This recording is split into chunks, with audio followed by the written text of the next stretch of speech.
listening to Passions and Prologues, a literary podcast where each week I interview an author about a thing they love and how it inspires their work. My name's Adam Sokol, and today's guest is Jude Atwood, author of the brand new middle grade novel, Maybe There Are Witches.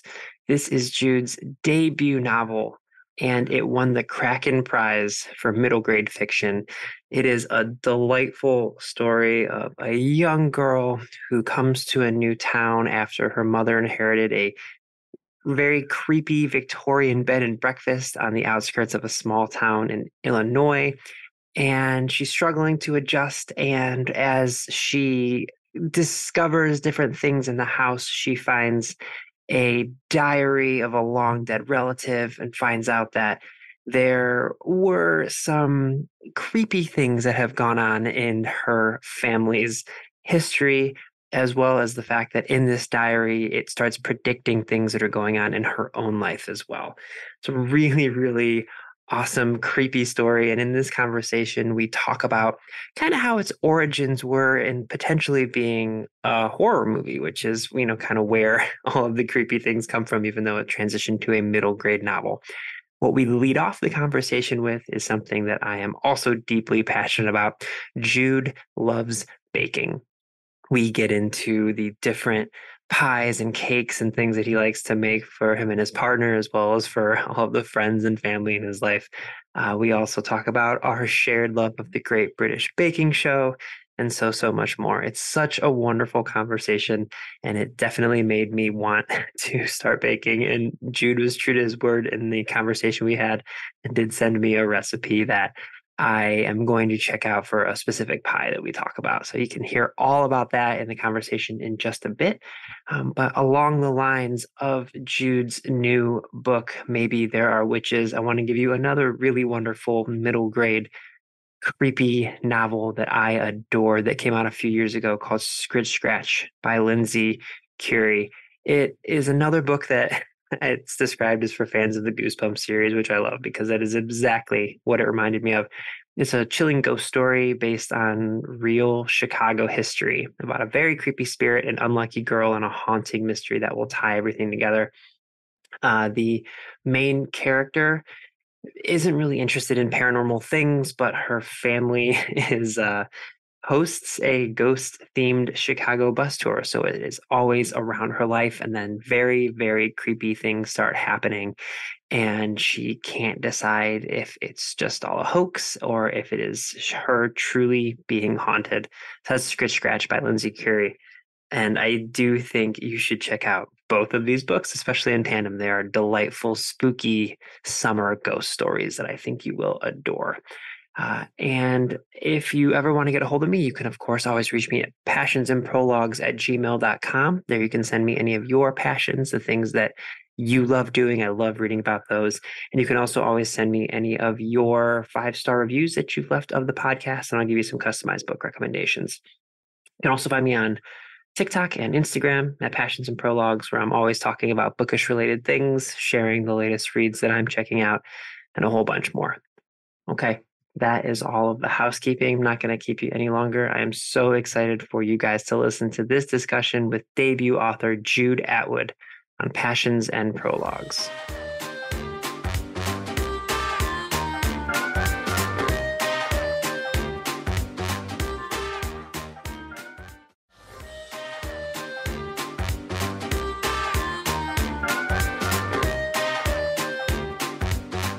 Okay, Jude, what is something you are super passionate about that we're going to be discussing today? I don't think that's any of your business, Adam. No, actually, my passion is baking. And it's something I came to later in life. Like, I was always one of those guys who never used his kitchen. And then it's really corny because about 6-7 years ago, I started to watch the Great British Baking Show on Netflix. Mm-hmm. And I didn't watch it because I liked baking. Like, I watched it because I liked British people. And I just became obsessed. I powered through a few seasons. And after 2 seasons, I thought, like, I could try this. You have no way of knowing two things that this makes this such a wonderful topic. One, I have a 16-year-old niece who, since she was 5 or 6 I have been doing baking days with. So it's to the point now where somehow as a 16-year-old teenager, she still thinks I'm cool enough to hang out with, which is great.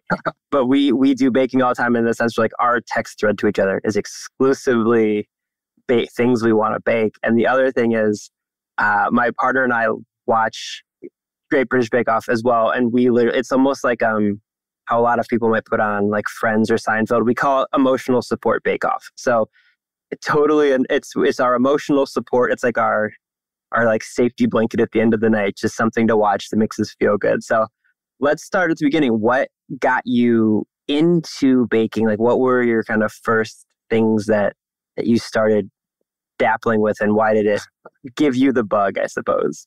Well, I knew how to cook. I just didn't. And I grew up on a farm in rural Illinois. And I guess this is kind of retro, but the local paper had a program, the newspaper, called Kids Cook. And so every summer there would be recipes and instructions. And my mom wanted to make sure that all of her boys knew how to cook, which was kind of progressive, I think, in the 80s in that part of the country. And so at the end, you'd follow these recipes and you'd learn to crack an egg and measure ingredients. And then at the end, your parents would fill out a form. And then the newspaper would send you a certificate, and it would publish your name in the paper, which was, I mean, that felt special at the time. Mm-hmm. And then after I started watching the show, I wanted to make something I'd never made before. And so I think I made my own birthday cake one year, and I went with a lemon self-saucing pudding. That's amazing. Right? Because I mean, and the word pudding has sort of a different meaning, I think, in the UK than here. And I just like they did self-saucing puddings as a competition on the show, and I thought like I have no idea what that is. So I found a recipe on the BBC's website, and it wasn't super difficult, except that I had no mixer at the time, and the leavening came from whipped egg whites, and so it is really labor intensive to beat egg whites to a stiff peak. So I learned that day. You are a bit of a masochist. Yeah, that is incredible. Yeah, that is something for me from a baking standpoint. Like I said, I've been baking cookies and stuff with my niece for a long, long time now. But what really got me into loving baking was like every generic story about the pandemic starting was wanting to make bread because we all have the time to do it. And I'm like you, like I've always known how to cook and I've always really liked cooking. And I always jokingly say like cooking is like jazz. Like if anyone's like, how did you make this? I can't give them any specific amounts of this was how much cayenne or here's how much oregano I used, because I just sort of throw it into taste. But baking, you have to be like, when I first started baking, I was like, it doesn't matter. It's just 2.5 cups of flour. Does that really matter? It really, really mattered. Like that stuff is so important that you keep the specifics. And so after you made the cake, did that sort of open up when you started, like when you tried it, you're like, oh my God, I want to do more things, or sort of where did that take you? Well, it was kind of a revelation, and it's kind of a neat cake. I'm sure you can Google it, but the idea is that it forms its own sauce that kind of sinks to the bottom of the dish. And then I made a chocolate self-sauce. Like I'm very sort of sequential. But in the last maybe 6 or 7 years, I think I've tried 40 different pies. Oh, wow. To the point where I would say like pies are kind of my specialty. Mm-hmm. And my boyfriend is more of a bread baker. Fortunately, he's very patient and was willing to kind of come along for the ride. And I've done like I'll do birthday cakes for whoever is like, I want an excuse to make something. And it is a little frustrating though, because I think when you come to this hobby through reality competition television, you want there to be a challenge every time. Mm-hmm. And most real people just like simple, basic things. And so I'll be like, hey, what's your favorite kind of pie? And it's always apple. Yeah. And I'm like, well, what if we do apple habanero? And and the other thing I've learned is that most kids won't eat anything. And so you have to kind of dial it down a notch when you're baking for children. But like if you let me go nuts, I'll do, lemon lavender cake is probably the best. Mm-hmm.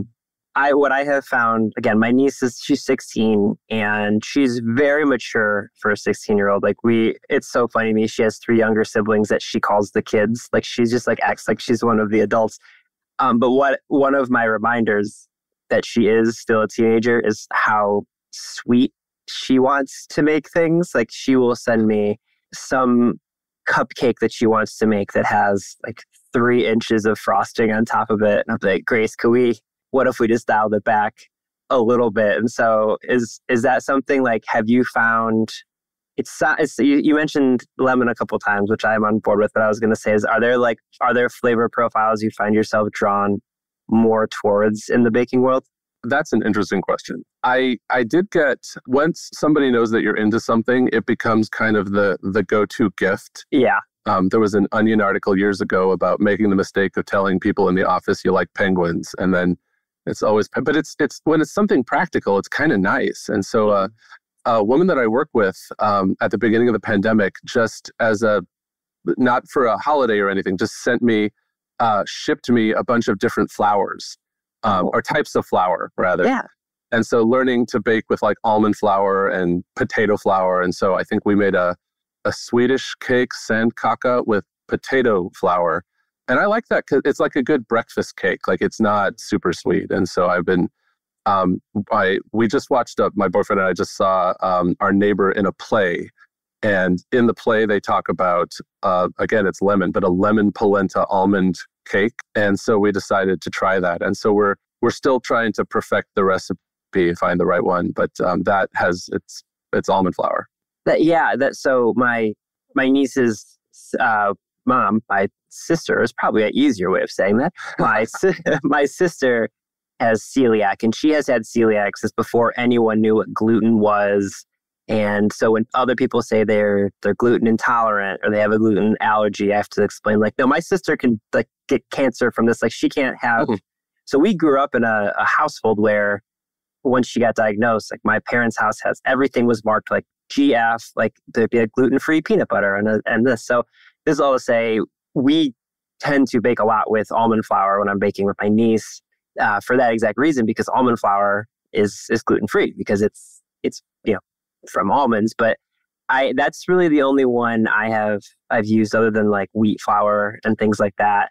You mentioned pie. I want to circle back to pies because I'm a huge pie guy. So what are some of the best or maybe even most unique pies that you have made so far? Well, I found a recipe for a key lime watermelon pie, or it's a watermelon key lime pie. And it's sort of, I mean, it's a custard pie, but the watermelon juice sort of cuts the key lime sweetness a little bit. Yeah. And then I decided, because I've never really done a competition in terms of baking, but I decided to do the Orange County Fair pie competition. And I practiced a whole bunch of variations on blueberry pie. Mm-hmm. And I think blueberry cardamom pie with, technically, I don't think the look of the pie mattered for the judging, but I wanted to do like a mid-century lattice just to be fancy. Mm-hmm. And so I made like 8 or 9 versions of that. And that, the last one I made was in March 2020, and then they canceled the fair. And then they did not bring back the pie competition for the next 2 years. And so this year, I think, is the first time they have it. And I have a book coming out, and I'm a little busy this summer. Well, and we're going to get to the book in just a second. But before, I'm just making a note for myself because I'm going to make you send me the recipe for this blueberry because blueberry and cardamom, those are very much, you mentioned Swedish cakes. There's a Swedish cardamom, like a very famous like cardamom, I want to call it a bun, but it's sort of like it's almost like a cinnamon roll, but it's Swedish, and they wrap it. I'm using my hands, which no one's going to see on a podcast, but they wrap it in a very intricate way, but it's a very cardamom heavy Swedish bun. And I made those once and discovered my adoration for cardamom. So I'm just making a note that I'm going to ask you for that when we get done. There. Let the record show Adam is making a rude gesture on camera. That's right. Exactly. Not at all. No, and it's funny because I think there are spices that I just didn't grow up with that you kind of discuss. So cardamom is one. And also I learned that cardamom and cardamom are like both acceptable pronunciations of that spice. Yeah. I made matcha green tea cookies for for a fundraiser. And there's another that's it's not the sweetest in the world, but with a little bit of white chocolate chips. Sold.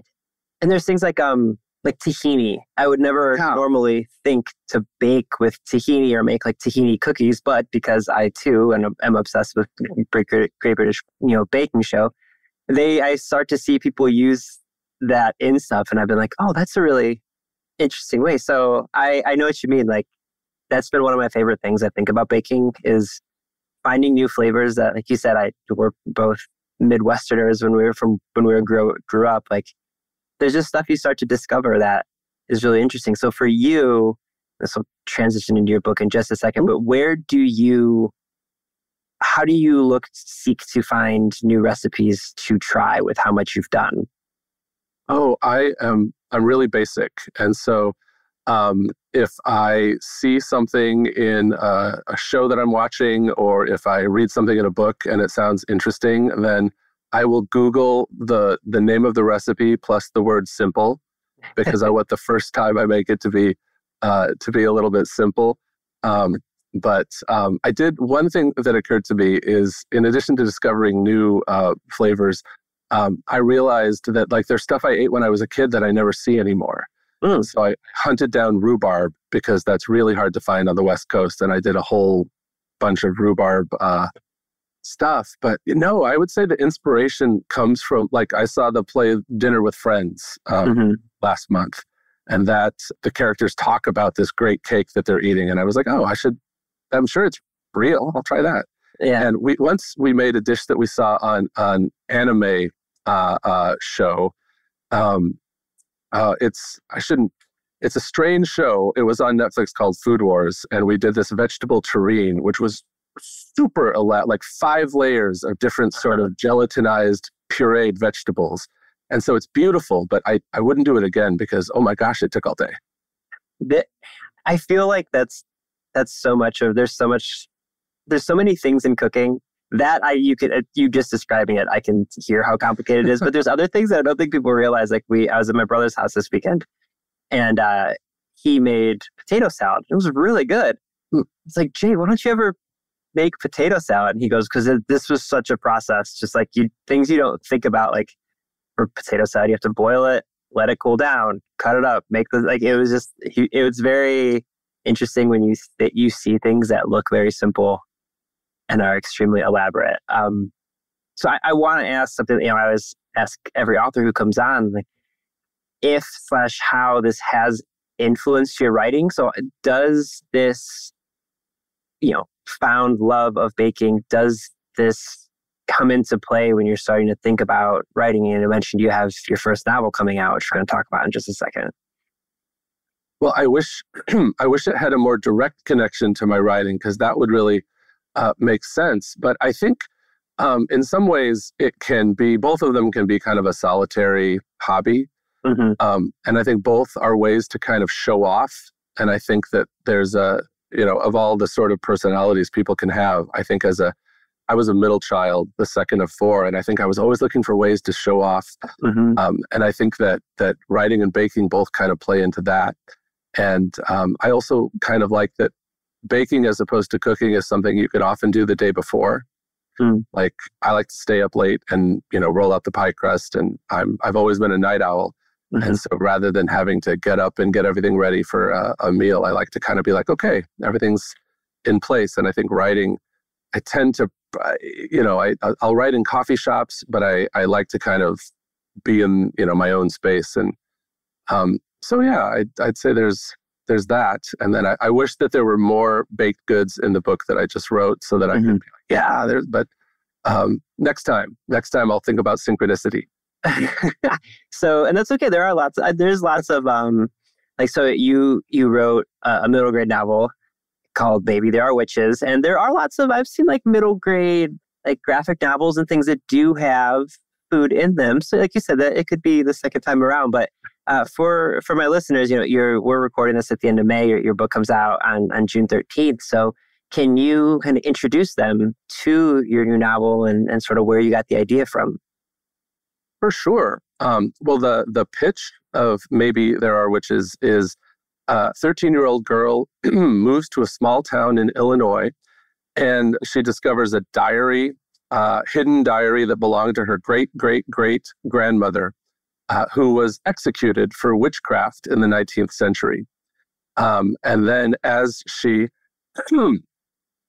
starts to discover hidden messages directly to her in the diary, she realizes that she and her new friends are the only people who can avert a deadly catastrophe. So it's a little bit of a supernatural adventure.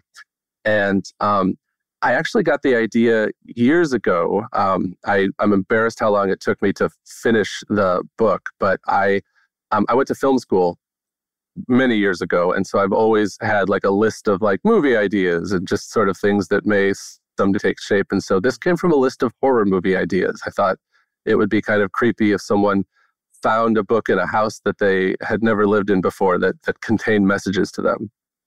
Yeah. And first off, when you sent me like at first a message on Instagram, you're like, hey, I'd love to come on and talk about this. Like, when I looked at the book, I'm such a huge like witchy book fan. So I was immediately in then, but also a good friend of mine, Mallory O'Meara, who has been on the show a couple times.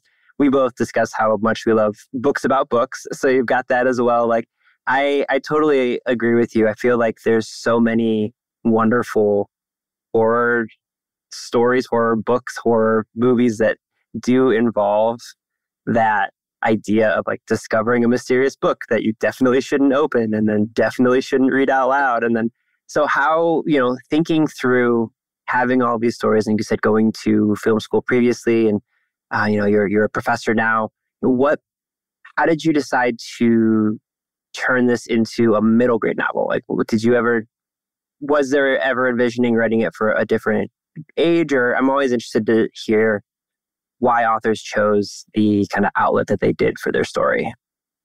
It's wild that you say that, because when I started, I really thought I was writing a young adult novel. Mm-hmm. And I think I guess as a layperson, the distinction is sort of subtle, that I think most people will say YA to refer to sort of everything that's not adult. But by the way, I'll pause and say what I've learned over the last few months is that the only people who refer to adult books and adult literature when they're talking about just, novels, mm-hmm. Is people who write kids' books, because we always try to make it clear. But no, I wrote it, and the kids were a year older in the first draft, and I tried to get an agent, and I was querying. And one of the things that people suggest is you need to have recent, comparable, successful books to compare yours to. And I respect that. I think everybody thinks like, oh, what I've done is genius and there's no comparison, but I think that's not practical. And so I was reading a lot of YA books, and I realized like, oh, this is not what I've written. YA literature is really often very serious and intense. And I wrote an adventure about some kids in a small town. So I rewrote it again. So it was kind of an accidental middle grade book, but I knew what I liked when I was growing up. Mm-hmm. And then I finished it during the pandemic, because I don't know if you know about this, but we had a lot of time on our hands. We did. And so I'm like, I'm going to go, and I did less baking during the pandemic, because it's so hard to finish a whole cake or pie when mm-hmm. it's just me and my partner. And so then I had this novel sitting around for almost a year, and I was, trying to sell it. And I don't think it had ever occurred to me to enter contests. But then I started to enter different contests, and I ended up winning one and got a contract out of that. So I really, don't tell my publisher, but like I didn't know what middle grade literature was really when I started the book. Yeah, you touched on something about writing that I don't think a lot of readers realize, people who don't do it, is you set out to write a wholly original story, from your heart or from your brain or from wherever it is, like you want to tell the story, and you want it to be so unique and so original, and like this thing, like you said, like no one could possibly think of or come up with. And it very well may be that you end up writing a story like that, but then when you try to pitch it, the first thing they ask you is like, well, who's the audience? Yeah. It's one of those things where you have to, like, it's tough because you have to make it quote unquote related to something people like to go read or grab while also making it wholly original. Like that's something I'm struggling with personally. So I'm curious if you felt that same way. Well, it's super frustrating, but it's also that there's an expectation that you be very specific. And so one thing I was advised is don't compare it to a book that's more than 5 years old. And so anything, at least when you're trying to sell it. And so anything that I read growing up that was obviously an influence on me, I loved Ellen Raskin and The Westing Game. And she passed away in the 80s. Like there are no recent books there to compare it to. And so but it was exciting learning about what, the new stuff that's going on. But no, it was weird. And just to touch on the other thing you said, though, is that I think maybe because I was a film student, one of the things, it's not that as a writer, you're necessarily imitating the stuff that you're seeing and reading. But I think sometimes, getting at least for me, getting a film degree, there was a lot of talk about structure, and I had to take a story structure class and screenwriting class. And so I think in terms of like, well, what do I want people to feel at this point? And so sometimes I feel like I'm trying to steal a feeling from somebody else's work. And so it's not like I'm plagiarizing. It's just like, oh, wow, I want a shock here. I want to, that's such a, I don't know that I've ever heard anyone say it that way. I want to steal a feeling that you get from another story, because I know exactly what you mean. Like there are so many books that, and I talk about them a lot, like The Starless Sea by Aaron Morgenstern and this book, Lillian Boxfish Takes a Walk by Kathleen Rooney. They have a feeling. They have whether it's a nostalgia or a like moment where you just can't believe where like a twist or a turn. That is such an incredible way of thinking about it. And, I feel like your book, it reminds me of those middle grade books I used to read when I was a kid, like whether it was like the R.L. Stine books or things like that, where I was like, I was excited to turn the next page, but also like kind of doing it with like your hand over one eye sort of a situation. Like I know that's such a good way of this isn't even a question. I just really love that stealing a feeling. That's a really wonderful way of putting it. When you decided, okay, like you said, I'm going to write the story, I'm going to enter some contests and these things, like what, when you realize the story began to take shape, what are the next steps for people who might not know? Because like I said, there's artwork involved and there's finding an agent. Like what were the steps you took after you wrote this to have it go from an idea in your brain to a book that you're now, getting ready to share with the world? Well, that's a good question. And I guess the first thing to know is, oh my gosh, it's frustrating. Like it's just an incredibly frustrating time. And I ended up not getting an agent. Although one thing I sort of realized is that when I was pitching it as a middle grade book, I got a lot more nibbles, a lot more of like, oh, can you send us, more of the manuscript? But the big thing that I really realized during the whole promotion process is that no one reads it. That I just wanted someone to read the whole book. And obviously that's a big ask. I think that especially for people who work in publishing, like it's just, they have to read a ton. And I just wanted someone, and they only read the first 10 pages for the most part. And so I just kept rewriting the first 10 pages over and over, trying to, and I think that, if I were famous or if I were really well known, I might try a book that begins slowly and that kind of eases into a story. And I thought, oh no, I have to really hook a stranger who wants to say no immediately. And so I think that's something I just think about from the writing process and from the promotion process.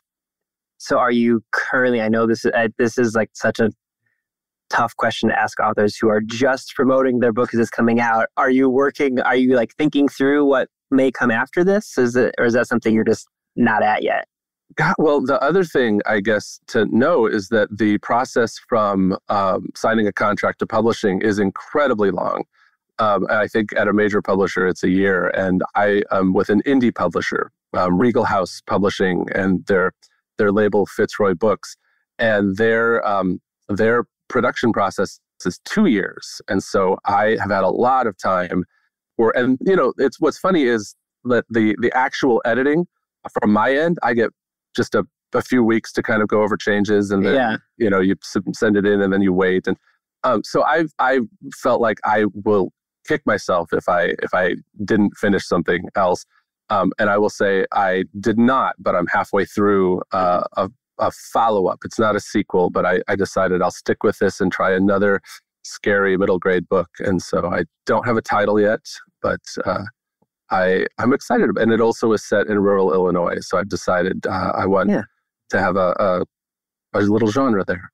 Yeah. And so I am also curious because you also do artwork. You paint and you draw cartoons. Did you do the artwork for the book? I did not.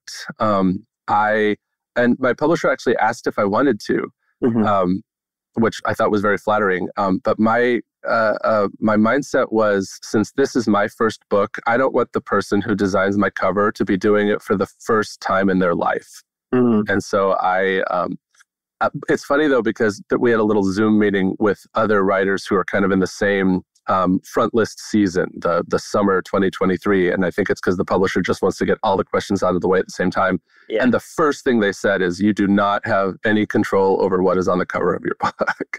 Like we fill out a worksheet, but I think they wanted everyone to know that you do not get to nitpick what the cover of the book looks like. So interesting. That is something I never would have thought about, but having now, interviewed and chatted with a couple of different authors from Regal, that's really interesting. I'm going to have to pick people's brains about that afterwards. I like that a lot. So I always end each conversation by asking the author for a recommendation of some kind. It can be a book. It can be a recipe. It could be, I'm not going to let you give everyone else blueberry cardamom pie. That's going to be mine. I'm going to steal. But what is something you want to recommend to my listeners that you think they should know more about? Oh my gosh. I am going to recommend something that I think everybody knows about, but it's the kind of thing that it has to occur to you to do it. I recommend going to see a play. And in particular, go see some local theater. It took me a good while after the pandemic to start going out, but there, even in small towns, even in small communities, there's often like some type of local theater. And one thing I learned sort of talking to my students is that lots of them, it has never occurred to them in their lives to check that out. And so I feel like you might get a good story, you might get something you enjoy, but it's also sort of a communal experience. So I guess that's my recommendation. I love that. Jude, I am so excited for your book, and I am so excited for everyone to go check it out. Thank you so much for joining me today. Thank you so much for having me.